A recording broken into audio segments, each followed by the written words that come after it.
killed in cougar attack. Family missing, 2 bodies found, 2 bodies still to discover. Landslide. Killed 3 people on the trail. These are headlines that we might see in the news or online, that we see and we're like, wow, that's a tragic story. But it's nothing more to us. But to some families, this is the reality. That they go out on the trails unprepared and they don't come home. Something as simple as hiking can become very dangerous very quickly. Hi, my name is Will Lorton, and I'm here today to inform you about some safety protocols and some good information you can take to the trails as new hikers. I'm going to be covering 3 main points today. The first, what to bring, what to pack.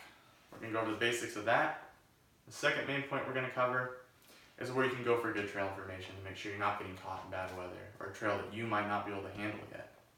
And the third main reason that we're going to cover, or the third main point we're going to cover, is what to do if you are to encounter a cougar.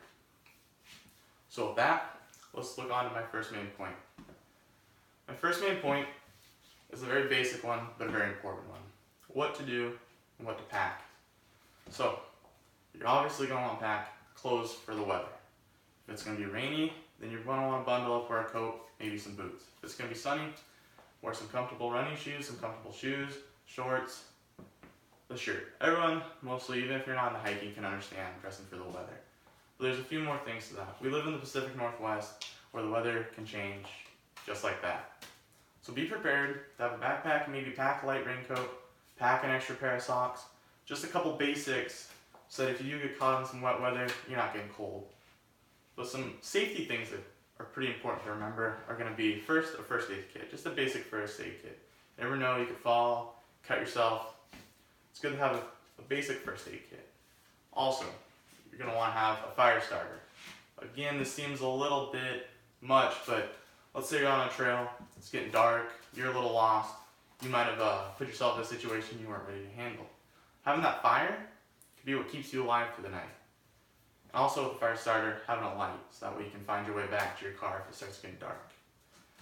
Along with the light, a couple little basic things like a knife and a whistle, because if you're lost on the trail, using a whistle to make noise is going to get attention a little easier than you trying to yell and using all your energy.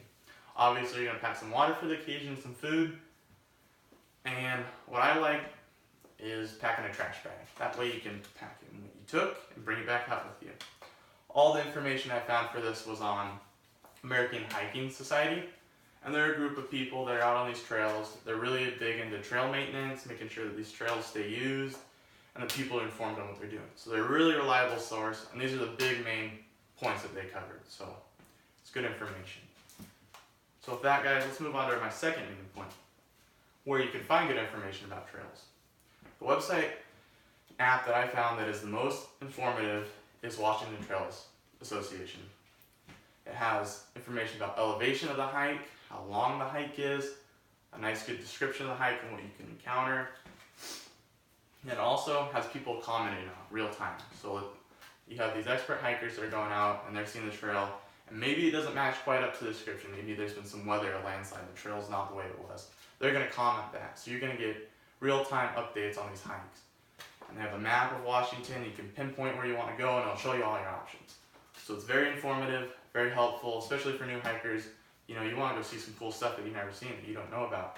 You can pull up a map of Washington, be like, wow, I want to go to Olympic Forest, zoom in on Olympic Forest, and it gives you all these options. It's very helpful. Even as someone that hikes, it's very helpful to be able to find a cool new hike.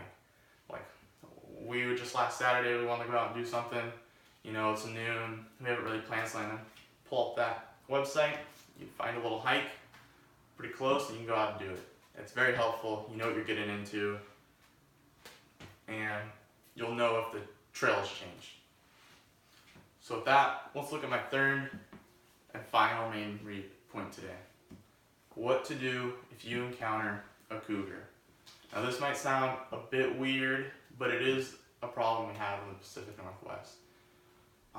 And heaven forbid that you actually end up in a situation like this, it's very important to know what to do. First things first, if you have children or small people with you, put them up on your shoulders. You're going to want to get as big as possible, wave your arms, pull your coats out, and you're going to face the cougar. And when you're talking at the cougar, you want to sound aggressive and dominant. Because what you're doing with this is you're making sure that you are the predator, not the prey. This is very important. You want to scare the cougar into thinking that you are a threat to it, so it doesn't see you as prey. And a common misconception people I've heard many times is you should play dead, you should run, or you should hide. But in reality, that gets you killed because you're now the prey.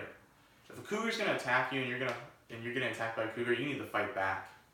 By fighting back, you're showing that you're a threat, and eventually that cougar is going to be more likely to leave because they're going to see that it is safer to leave you than to fight and possibly hurt themselves. And that's a big misconception. People say to play dead, and that's not true.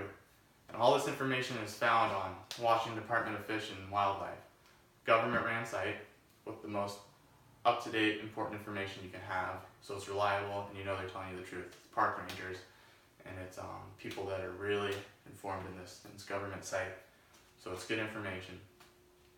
So with all that, let's recap now. Today I came here to inform you new hikers about some safety tips and some protocols you can take with you when you go out to the trails. First, we went over what to pack. Basic, dress for the weather, be prepared, be trapped, make sure you have your fire starter and your light in case something goes haywire. Always prepare for the worst. Then we went over the cool site through Washington Trail Association, where you can find cool places to go and what you're going to be getting yourself into. And then we ended with some cougar safety. Something that, heaven forbid, ever happens to you guys. I hope it doesn't, but if it does, you'll be miles ahead. You'll be way more prepared and be able to take that on. And so, I want you guys to take what we learned today. I want you guys to take it out to the trails, see what the beautiful Pacific Northwest looks like, and be able to stay safe out there. And with that, guys, I really thank you for your time.